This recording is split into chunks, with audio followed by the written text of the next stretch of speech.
Hey everybody, my name is Bethany Jett and I'm one of the co-owners of Serious Writer, and I'm super excited to be here today with my friend and former acquisitions editor and actually professional editor as well, in her own right with her new business, award-winning novelist, Janyre Tromp. And we are thrilled about today, Janyre, and so glad that you could come in with us because I know how crazy busy you are, not only with work, but also as an author too. So you're working on both sides of the desk, and so much insight that you can give us because it feels like the secret space in the publishing houses and like what do we need to do that's really going to be impressive, and what are they thinking and when they read manuscripts. And so I'm super excited to kind of pull back the curtain a little bit. And also, for anyone who's watching, I will put the link. I'm going to grab it as soon as I pitch this to Janyre. I'm going to grab the link to her Facebook group, Editing Insiders, and she's a professional editor there. And there's lots of editing tips. Like, I get so much good information just being part of that group. So welcome, Janyre. You're so sweet. Thank you so much for having me, Bethany. It's so much fun to be here. I love hanging out with authors. And like Bethany said, I do hang out a lot on, I have a Facebook group called Editing Insiders that she's going to drop the link in. Yeah. Here in a second. And what I do there is I work with another editor who's a friend of mine, and we answer your questions about editing and publishing in general. So I am an author myself. I'm a historical novelist, mid 20th century historical with a healthy dose of, I call it delicious suspense. So it's suspenseful, but it's not hopefully going to keep most of you up all night. But I am also an award-winning editor as well on both the fiction and the nonfiction side. So I love hanging out with everybody. I have been in the industry for 25 years now. I have worked both editorial and marketing. So I have this really unique blend of abilities and insights that go into what I do. So I typically do first round edits, which are called developmental or substantive edits. And I never call them substantive edits because I can't say it. So I call them developmental edits. And that basically just means helping craft a book, the big picture part of a book. And so we're going to talk a little bit about how to make your book stand apart when you're submitting it to an acquisitions editor, which was my job for about 15 years. And I'm out on my own now. So if you want to come hang out with me, you are welcome to do that. So I'm going to quick share my screen with you guys so we can look at the lovely presentation we have for you today. So 3 things an editor wants in an author in a submission. And you'll see down here on the bottom, my social media. I'm Janyre Tromp everywhere, including my author website, Facebook, Instagram. I hang out a lot on Twitter. I do a lot of quick writing tips on Twitter as well. My website, if you're interested in hiring me as a freelancer, is editinginsiders.com. All right. All of that introduction aside, let's jump in and talk about going beyond just the main parts of what goes into a proposal. You guys can look what goes into a proposal somewhere else. So this is how to take your proposal to that next level that kind of sets it apart for an acquisitions editor. All right. And there are 3 main things that kind of set things apart for proposals. And that is that they're organized, that you are knowledgeable, and that it's a little sparkly. And I apologize to the guys in the group because, sparkly is not necessarily something guys want to think about being, but it's that little thing that sets you apart. It's that like magic moment. And I couldn't think of another word. So I love it. you'll have to right? You'll deal. All right. So let's dive right in and start with organized. So if we think about your book being a work of art, the organization is the canvas behind the work of art. Okay. It's the structure, the thing that everything else sits on. And you can't have a beautiful painting if you don't have something to paint upon. Am I right? All right. So let's think about it in those terms. And just for the record, so you guys know, going into this, even though I'm an editor and my day job is live, breathe, everything is about organization and consistency. I am, as a writer, my editor's self-worst nightmare. I am not naturally organized. I call myself a puzzler. For those of you who don't know that term, it's kind of a new thing coming out. It's kind of that in between being a pantser, writing by the seat of your pants, and being a plotter, having everything detailed, worked out. And someday I'll maybe get to talk to you guys about being a puzzler, because I think it's kind of a fantastic way to write. But know that I am speaking to you as a fellow creative who doesn't love to be organized. Okay, so listen, all right? So what are we going to do about this? Okay, so I've got fiction and nonfiction people here. So we're going to talk about things kind of on both levels and kind of be going along. If I miss popping back to talking about how it looks in nonfiction or fiction, just pop in and ask questions. I've got the chat going and the Q&A. So I'll see things pop up as they pop up. Okay. All right. So when you're getting organized, this may come after you write. Okay, I'm going to say that again. This organization may come after you write, and that is a-okay. All right. Our nonfiction friends, you have to be way more organized at the beginning than us, our fiction friends. But you guys don't have to have a complete manuscript when you submit. So, we both have our challenges. So our nonfiction friends, you have to do this anyway. You have to have, in order to submit to an editor, and even probably to Bethany and Kyle, you have to have what's called an annotated table of contents. So you need your whole outline all figured out with a couple of sentences description for what goes into each chapter. But once you're done with a book, guess what? Some things change. Go back and redo your annotated table of contents to make sure that it all works. Okay. So my fiction friends, however, we can write an entire book without having a jot of outline done when we start. Okay. But here's the thing. You miss stuff that way. And I can say that because I'm one of you. We miss stuff when we write by the seat of our pants or puzzling things together. So the first thing to do is go in and do a timeline or a calendar. And that is your first round edits. That gives you that big, broad perspective on a book.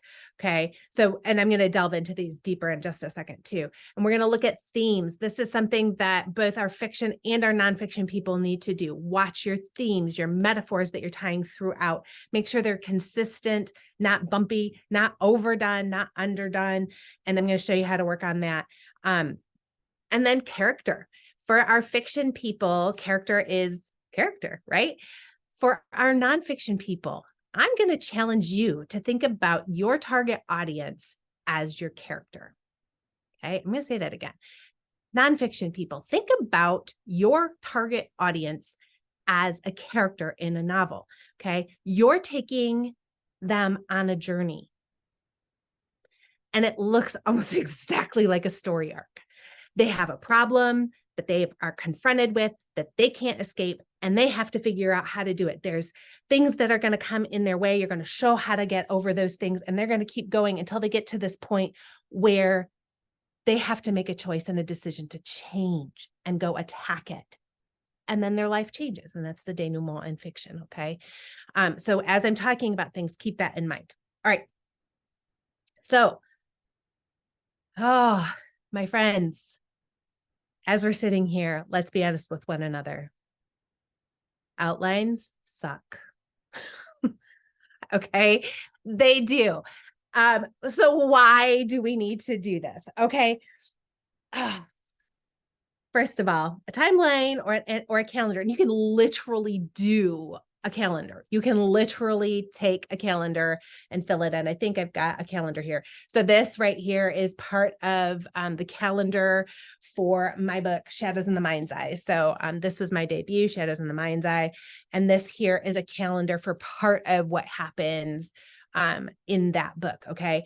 And it literally shows the dates. That way, I don't say that 2 days after something happened, and then suddenly it's a week somehow. That didn't work, right?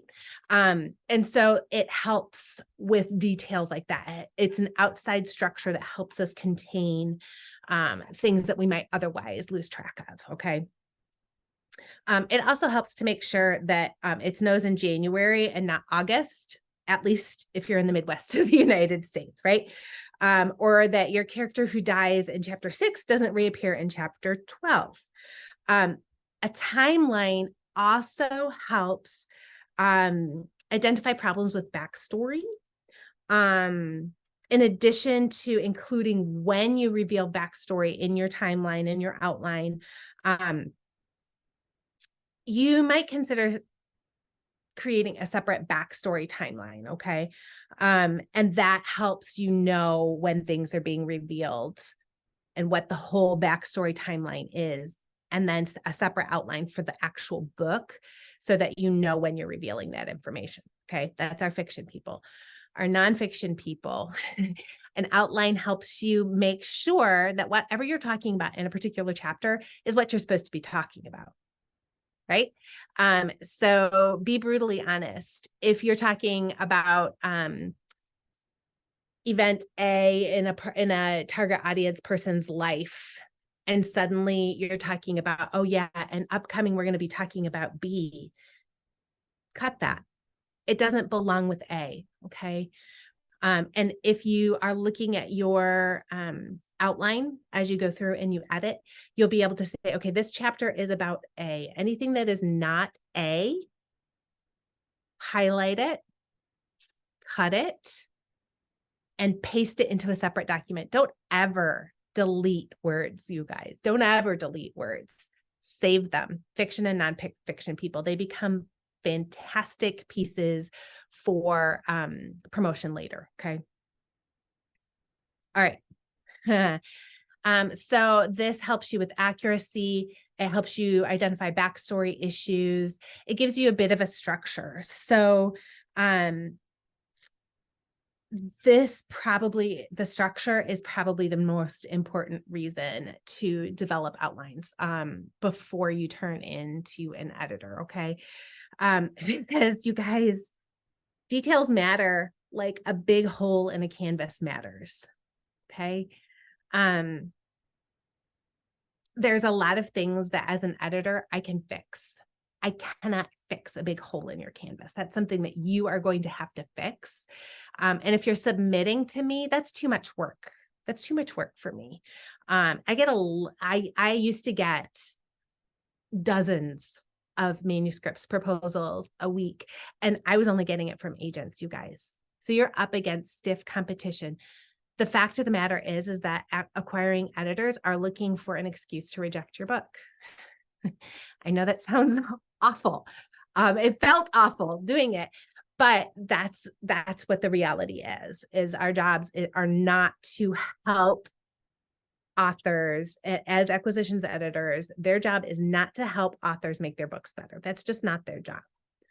Their job is to find the best book for their publishing house. And if you can come in being super organized and right on track on everything, that immediately puts you on the top of their list, okay? So you can go through, you're making sure you've got accuracy, you're making sure that everything in the background is correct, that you are nonfiction people. It is the felt need for your audience is correct. That's their backstory. Remember, we talked about that your character is your audience. So make sure that you know where they're coming from and that you're addressing their needs, okay, as you head into it. Then the structure. Are you hitting things in the order they should be hit? Okay. our nonfiction and our fiction people, I talked about it, that story arc where you start here and you move in logical steps to the big part where we ask people to make a change and our characters to make a change. All right. And that has to be a logical movement. And if you've got an outline, it's really easy in 4 or 5 pages to see where that structure breaks down. Okay. It's way easier to do that in an outline form than if you've got your whole manuscript. Okay. I can tell now as an editor, if I'm doing a developmental edit, I always have my authors give me an outline. And just from the outline, I can point out major flaws. And you'll be able to start doing that as well. It's a lot easier to see. Okay, so great. So we got to do it. Yay! How in the world do we do it? I pointed out one a minute ago is the calendar and an annotated timeline or outline. Okay. So I'm going to give you a quick tool here in Word. Word is more powerful than you think. All right. So there is a lovely functionality in Word. And I can't delve into how you do it here, but if you pop into Editing Insiders, just because it'll take too long, you guys, I can't get into it here. But if you pop into Editing Insiders, there are tutorials on how to do this where I walk you through and I show you the screen. And if you can't find it, just post a question and I'll repost it. Okay. But in Word, you can create an outline in the sidebar over here. Okay. So in a Mac, it looks like this. You click on View, then you drop down to the sidebar and you tell it to open a document map pane. And you need to set styles, which I know this sounds overwhelming. It's actually not that difficult to do. And again, I can't walk you through it, how to do all the details, but it's not hard. And I can show you on Editing Insiders. But basically, if you set styles, you'll see here that it says Chapter 1, September 12, 2018. And over here, look, magically, Chapter 1, September 12. And underneath there, it's 2018. And Chapter 2 is right beneath it. And these are navigable, which means you can click on Chapter 2 and it will bring you to Chapter 2. It saves you so much time when you're trying to make your outline. Okay, so that's Word.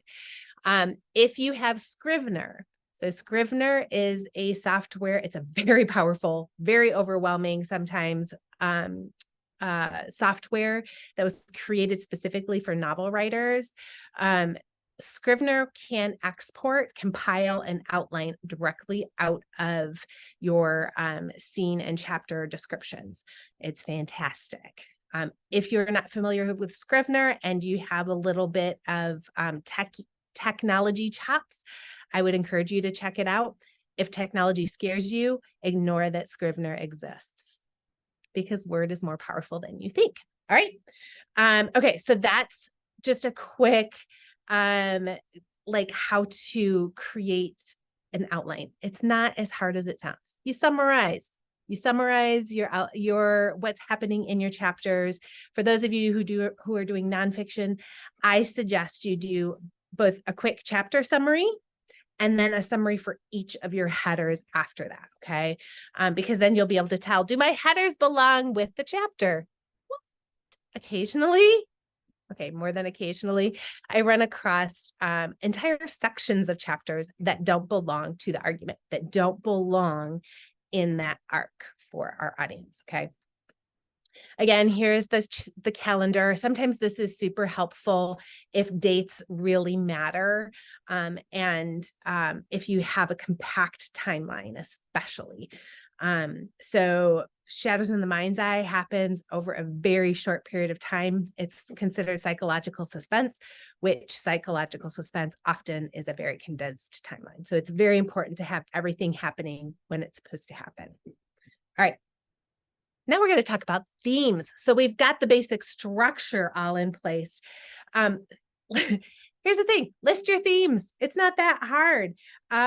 If you cannot describe what your theme is, there might be a little bit of a problem, okay? So, because that is the driving force behind every book is a theme. So what are your characters struggling with? What is your audience struggling with? And how are they dealing with those struggles? That's kind of a basic definition of what a theme is. So like Lord of the Rings is ultimately about friendship. Francine Rivers' Redeeming Love is ultimately about unconditional love, right?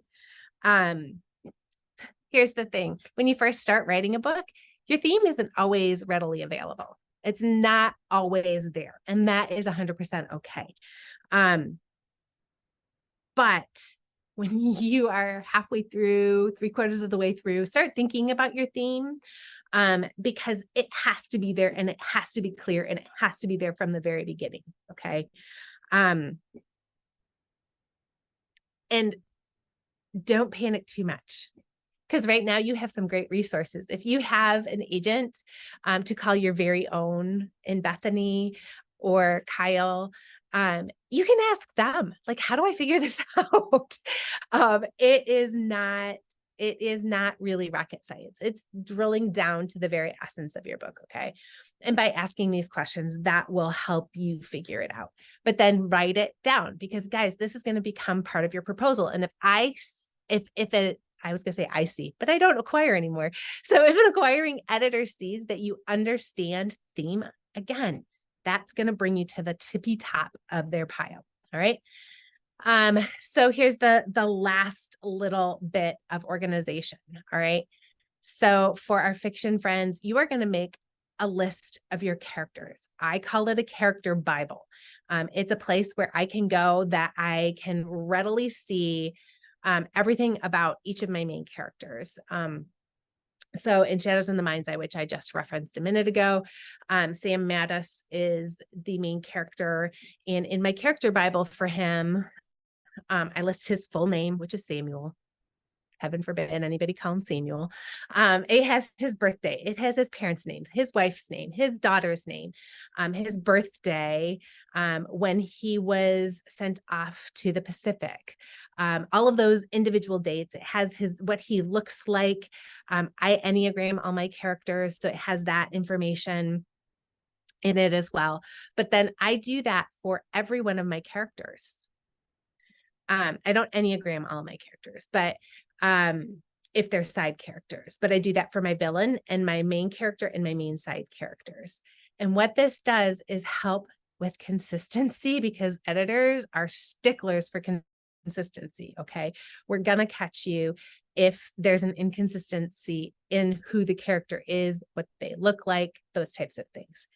You'll also start seeing overlap. So you might have two characters that perform the same function. And guess what?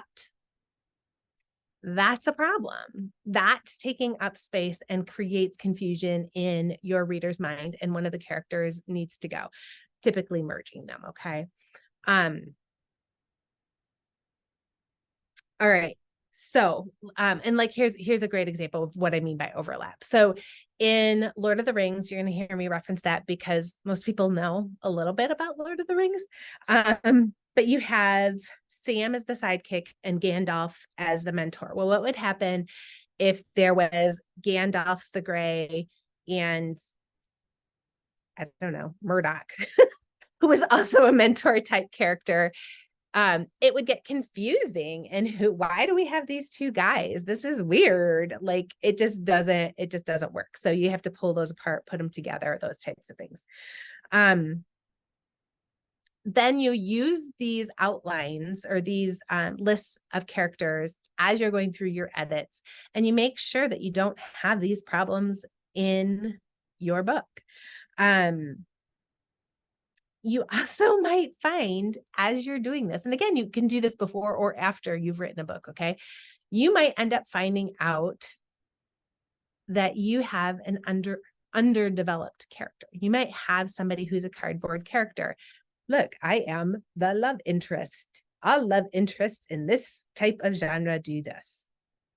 And she doesn't have any depth to her. This I see all the time in villains.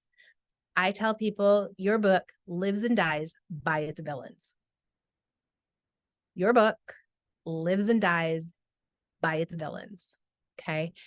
If your villain does not have the same depth of work done as your main character, as your hero and your heroine, there's not enough depth on your villain. There just isn't. Unless you're writing mass market. It's just, that's a different creature altogether. Okay. Dig into it, figure out what makes them tick. And guys, this applies to your nonfiction people too. All right. Figure out what is bothering your target audience. What's their hurt that you're addressing?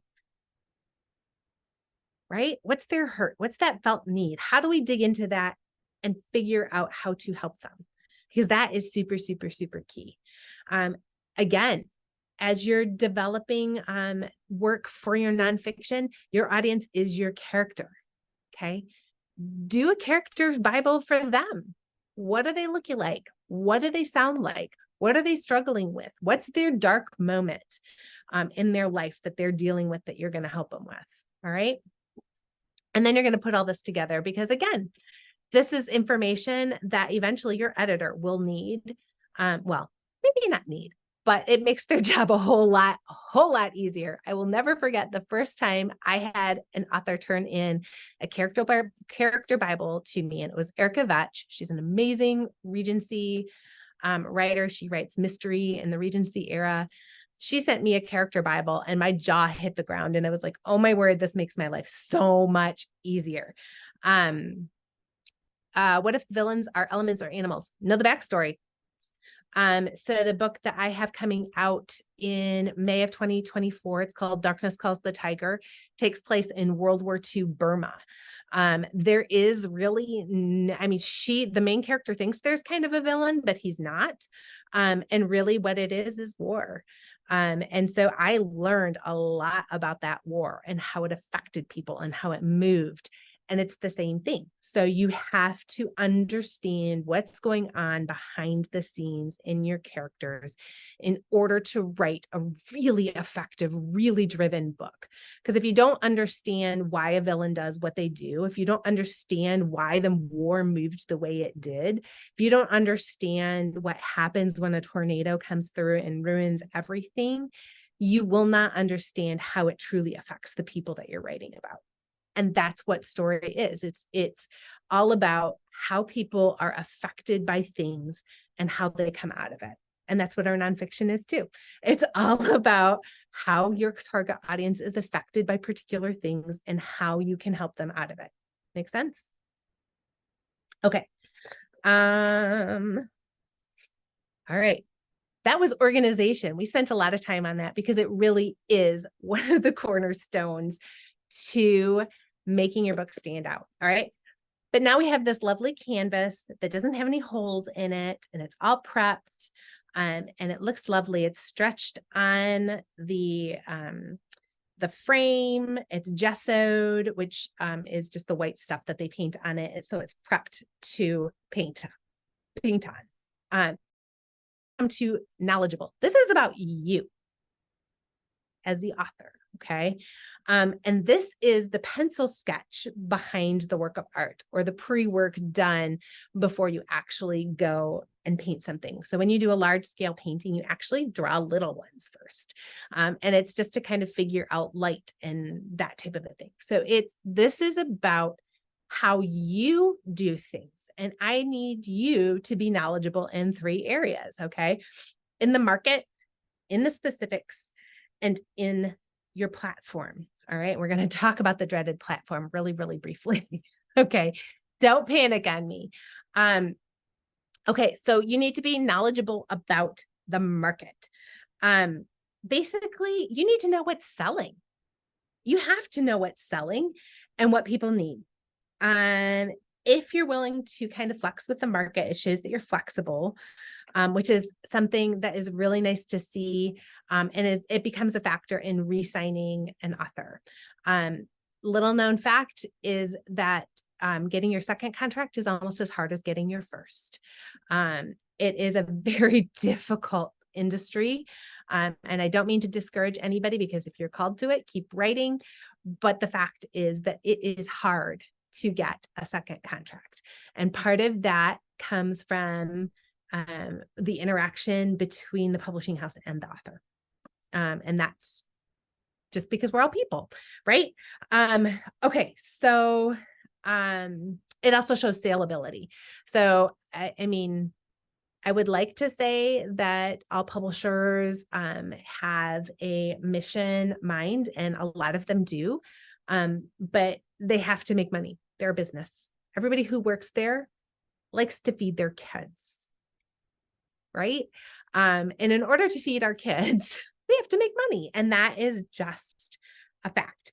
And so we have to know that you understand saleability and are willing to be flexible to find that happy place where you have mission, but you also have business sense. Okay. How? Oh my word. How do you figure this out? So I'm going to give you a little hint for those of you who write specifically for the Christian market. We tend to track a few years behind the general market. So if you look and watch the trends in the general market side, if you're really fast, can actually hop onto those trends and not be trend chasing. If you're writing for the general market, you cannot trend chase. So if something is trendy right now, you do not have time to write a book, pitch it, and get it published before the trend is done, for the most part. Okay. So it's like a 3 to 4 year period between when you start writing a book and when it's published, and that's being generous. So it is one of those things where if you're, depending on who you're writing for, keep that in mind. If you're writing for the general market, there are things you can do. You can look up at, for major upcoming events that are going to happen, the Olympics, the elections, major movies. There's all those things affect culture. Okay. And you can kind of predict what discussions are coming based on those major events. You can also check into the research that's coming out, like the Pew Institute research will come out periodically with new research. And if you watch those, that'll give you a good idea on felt needs for audiences coming out. It'll show you interest areas and that type of a thing that you can kind of latch onto. Yes. And I know that Kyle is amazing at this part of things, the trend spotting. And so if you have questions, I bet Kyle would be able to answer your questions on that as well. But that's just kind of a quick overview of how you might go get those. And Bethany just said, why is there a lag in the CBA versus the ABA? I think partly because the Christian market in general is less engaged in multimedia. And that may be an overgeneralization, but it just tends to trickle in a little bit slower. I think Christians are a little bit more hesitant to adopt mainstream cultural concerns. We investigate them more before we allow them in, which is probably a good thing. And so it's just different. But I would also encourage those of you who are fiction writers, especially, try to jump ahead too in a way that is still connecting with the CBA market. So find ways that you can make the bridge between the general market and the CBA market. And that's not just for saleability. It's because that's what Jesus did. He found ways to connect with people who were outside the established religion. And I think that there's nothing wrong with that, with making those efforts to make those connections between the two markets. If that's your calling, by the way, because there's a whole discussion about that.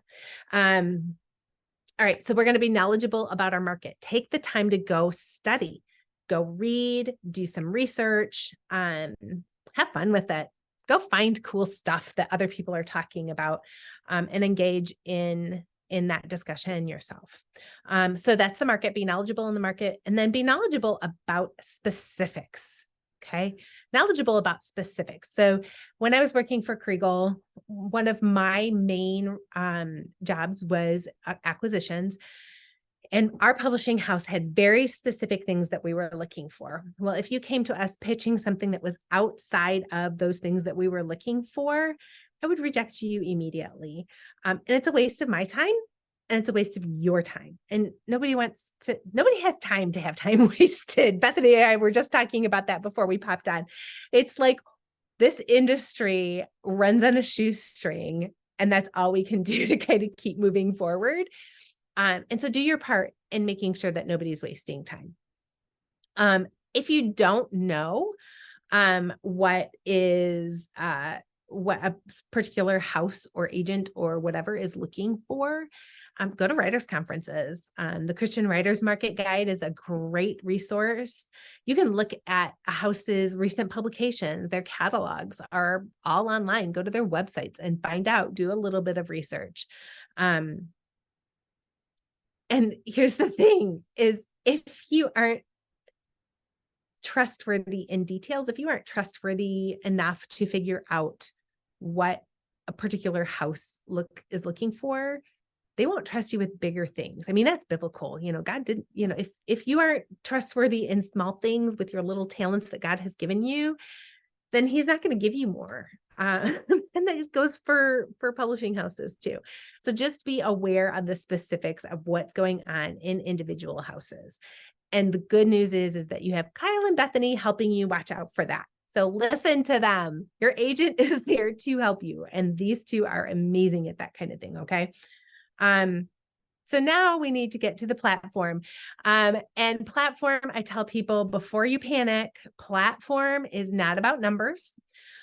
Platform is something where it's a place where writers talk to readers. Okay. It's a place where writers talk to readers. So for all of us who are writers, your goal is to write for readers. Yes, you want people to read your stuff. I want people to read my stuff, right? Do you want people to read your stuff? Here's the good news. You don't have to publish a book to have readers read your stuff. That's all platform is. It's finding readers to read your stuff outside of a book. And the glorious thing is that there are so many places to do that. It basically, a platform shows that you have the ability, desire, and wherewithal to talk to your audience, right? So you can go social media, you can do a newsletter, you can go speak, you can write for publications, you can do guest blogs, you can start a blog, you can do a podcast, you can start a YouTube channel. You have endless possibilities. Okay. This is not just social media, and it's not just getting 10,000 followers on Instagram, although that's nice. It doesn't necessarily sell books. Okay. All right. This is less important with fiction. Sorry, my nonfiction people. It just is, because the cornerstone of nonfiction is message, and the cornerstone of fiction is story. They're just different cornerstones, and they have different requirements because the target audience requires different things. This isn't the publishers being poopy.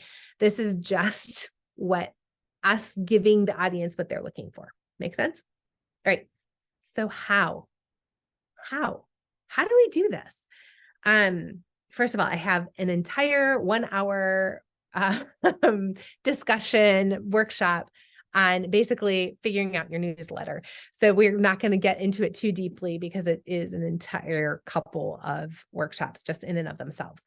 But think about how you can give or contribute to your readers. It might be a short story, or it might be a list of 10 ways to survive obnoxious in-laws during the holidays, which, by the way, mine are amazing. So that is not included in that. But it doesn't have to be big things. It can be small things. It can be, so if you look at all of my social media, is me looking for beauty, even if it isn't necessarily pretty. And so everything that you see on my Instagram, my newsletter, my Facebook, everything is all about that kind of topic. Okay. So you might see a picture of my cat being a screwball. And that's just to make people laugh. Or you might see a profound quote and how I'm trying to apply it to my life.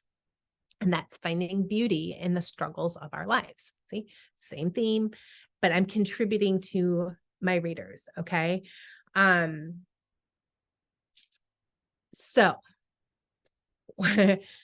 how do we figure this out a little bit more? Okay. I'm going to recommend a podcast, the Novel Marketing Podcast, which I think has changed to Author Media now.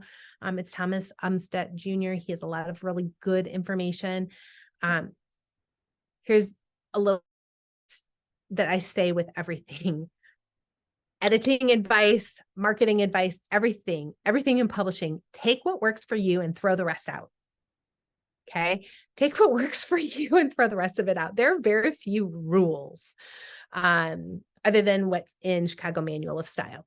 And even there are reasons to throw Chicago Manual of Style out.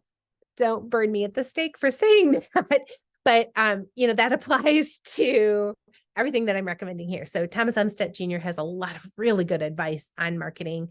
Check out his podcast. There is a book called Influence, written by Shannon Popkin and Kate Moteong, that is amazing, that gives good Christian, solid perspective on platform. I highly recommend that. Okay. I think that covers the basic. Work on your platform. Don't be afraid of it. It is something that is taken in consideration. And if we see you working and there's an effort there, that goes toward bringing you up in the pile of manuscripts that a publisher receives. All right. Now, our last one, we had that you're organized, that you're knowledgeable. And guys, sparkly. God, this is that intangible thing that makes your manuscript a work of art. Okay. So I always tell people when I was acquiring, they were like, well, what can I do to make you buy my book? And I'm like, well, there's nothing you can do to make me buy your book. There just isn't. But because acquiring is like falling in love. If an editor falls in love, then that book goes to the pub board. If they don't fall in love, it probably won't go to pub board. And there is very little that you as an author can do about that other than the relationship advice that everybody gives: be yourself, right? So you are a unique person. You have a unique perspective. You come from a unique place. It's this indescribable, intangible thing that makes you you. Okay. And we all have it. We all have it. God has endowed each of us with a specialness to us. And that's what you need to show. Okay. Again, this is the thing that makes an acquisitions editor fall in love and take a chance on new authors. It's hard to get there. It's hard to release that panic and fear. But here's the thing. We are not given a spirit of fear. Okay. The Holy Spirit doesn't make us afraid. The Holy Spirit gives us power, and we can tap into the power that the Holy Spirit has given us and step forward in faith in that. Does it mean that we're going to get what we want? Nope, it doesn't. But that's okay, because we can trust that God has the best for us. Okay. And sometimes that means moving in different directions and being flexible, which is one of those things way at the very beginning that we talked about, is being very flexible in this industry requires flexibility. Okay. But beyond just being you, there is a certain element of craft that works into this. Okay. So, here's the thing. Especially in fiction, if it isn't written well, it isn't likely to sell well. And that's just because that's what fiction readers are looking for. And that means you have to study. That means you have to go and read craft books you have to read books in your genre. You have to study the market, write in your genre, out of your genre, take classes, and then practice. Sit down and write regularly. Again, I don't say daily because my life is way too chaotic to try and write daily. Okay. It might come in spurts. I encourage people to try and write regularly, which means trying to find little pockets of time 3 or 4 times a week, and making the space for it. There are all sorts of tips and tricks that I give especially my coaching clients, and how to find the time and the space, and little ways to break out of writer's block. But write. You've got to write. You have to write in order to find your groove on things and to work through it. And the lovely thing about having a platform is you can test what you write. What? Right? So you can write little snippets. If you're not sure if your people will like first person present tense, write a short story in first person present tense and see what they say. If you write nonfiction and you're trying to figure out if something is affecting your audience or not, write a little blurb about it. Ask them about it. Point blank, ask them. Do a poll. You'll get feedback that way. And that's a really, really good way to start figuring out what's gonna work. Okay. When it comes to sparkly writing, I tell people it's this balance between doing something that's familiar enough that people recognize it with enough different to set it apart. Okay. So you cannot go way off into left field, although that's my right. So left field, you cannot go way off into left field, and expect people to follow you. But I'll tell you what, you can go a little off center. You can go a little off center of what your audience is used to, and that makes it feel different. So on the fiction side, Gabrielle Meyer did an excellent job with this. So she has a book that is actually time travel. It's a woman that is in 2 different time periods. And she's struggling to figure out where she belongs. But here's everything about the book is a traditional love story in 2 different time periods. So it's familiar enough to the readers that they went with her, but it's different enough that it really set her apart. And man, is that series selling gangbusters. And that's what we kind of have to do, is figure out where the sweet spot is. And sometimes that takes practice, and that's okay. But be practicing. Don't think that I'm not there yet, and so therefore I don't have to do anything, that I can't do anything. Take on that power and say, I'm going to figure it out. I'm going to take little steps to get there. All right. So my friends, you're going to be organized. You're going to go be knowledgeable, and you are going to be sparkly because God made you sparkly. Even if you're a guy. Sorry, guys. All right. So those 3 things, if you can kind of even take steps in any of those things, any of those areas, take small steps. Don't try to take in everything. I always tell people after a workshop, write down 2 or 3 things that you're like, I can go do that this week. And then write 1 or 2 more that you can do in the next month, and then go do those things, because then you're taking small steps and you're making progress, and that feels amazing. All right. Okay. It was so good to hang out with you guys. Do you guys have more questions? Bethany, did I miss questions or covering anything, or I'm going to stop sharing?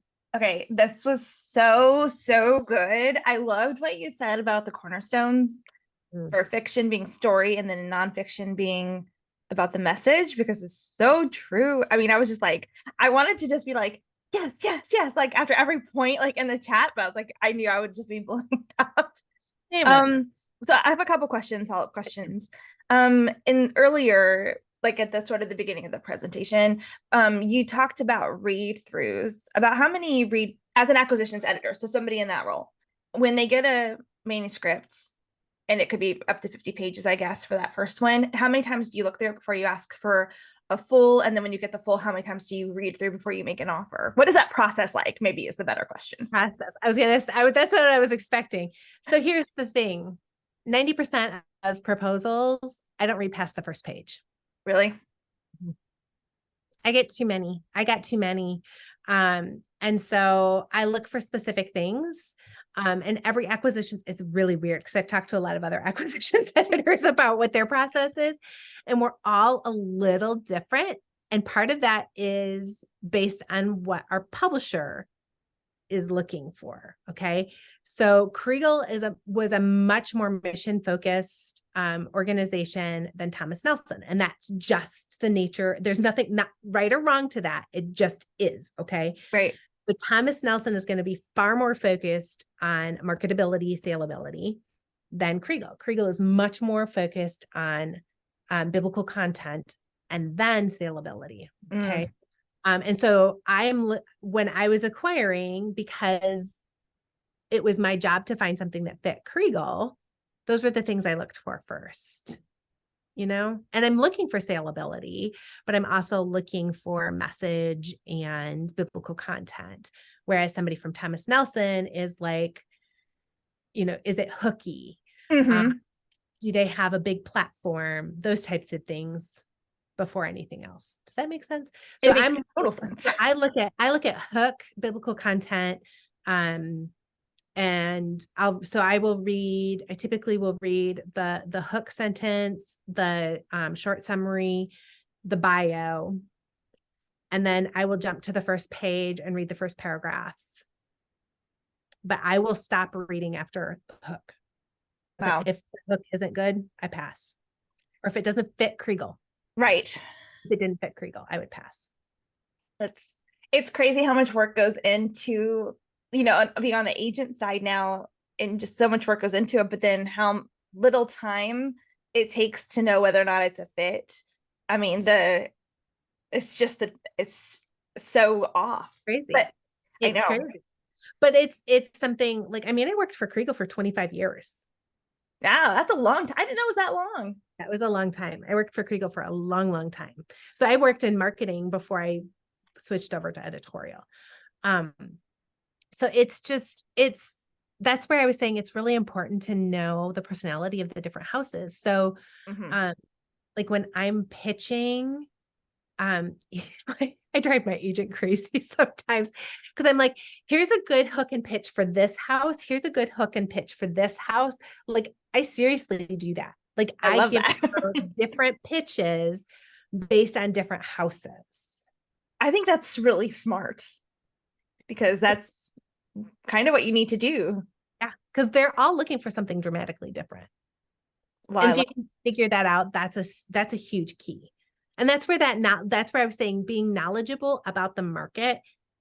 I cannot explain to you how important that is, because if you can like on a silver platter hand an acquisitions editor exactly what they're looking for, well, they don't have to think about it. It's a no-brainer at that point. Yeah. And then another thing I wanted to just pop on real quick about was what was interesting. It was the distinction that you alluded to between the acquisitions editor and then the editing editor, to where the acquisitions editor's role isn't so much to make the book better. It's, is it good enough to acquire? But then some acquisitions editors also then are the ones who are editing the book. And so they have to switch hats at that point. So how much of that plays into your decision as an acquisitions editor, if you know you're going to be the one editing on the other side? Yeah. So there is, especially for smaller houses who cannot demand as much in their authors when they first come. So larger houses can pay bigger advances for people who have the really big platforms, and hey, they can write, or they can hire a ghostwriter. Yeah. You know what I mean? So when I was acquiring, because I did both, I acquired and I developed. So I would always look at how easy is it to fix it. My nonfiction people, I was willing to fix books if it had a message that was marketable, saleable, and there was a good message and a good hook. I was willing to fix it. I was willing to work with an author who looked like they were teachable. My fiction side, I don't, because I didn't have to. Interesting. Just, again, it goes back to, if the message is good in a nonfiction book, I'm willing to work on the craft part of it. But with fiction, it's a story, and craft is so integral to story that you can't pull those apart as easily. It is difficult. Oh, well, we're at time. So I just want to thank you again, because that was so, so good. I've got Post-it notes everywhere. So scribbling as you were writing. I'm like, I can come back and look at this again.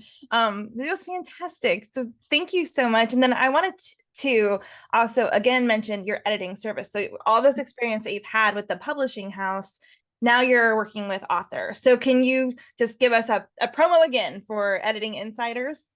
Sure, absolutely. So if you are interested in working with me, again, I do freelance, so I am available to be hired. Probably the best place to find out like really details about my services is if you go to editinginsiders.com, editinginsiders.com. So, and then there's a, editing services link at the top. And you can go and you can see everything listed out. But I coach. So this is it's a nice way to go in a lot of ways. It's a little bit less expensive because basically I will read parts of your stuff, but then I will give you the assignments on what to fix. So I'm not doing the work of fixing it. You are, but that means you're learning it too. Right. So that you don't have to have pay somebody in the future to go do it. You know what I mean? And so that's a great way for somebody that's is trying to get their feet underneath of them a little bit to figure out what's next. Just somebody to help, because good gracious, is this industry crazy and things change so fast. And it's part of my job just to keep up with all of that so you don't have to. So I love coaching. That's probably my favorite thing to do. But then I also do developmental edits, which are those first round edits, looking at that outline that we talked about so much, looking at that, analyzing that, helping you find the holes, filling those holes.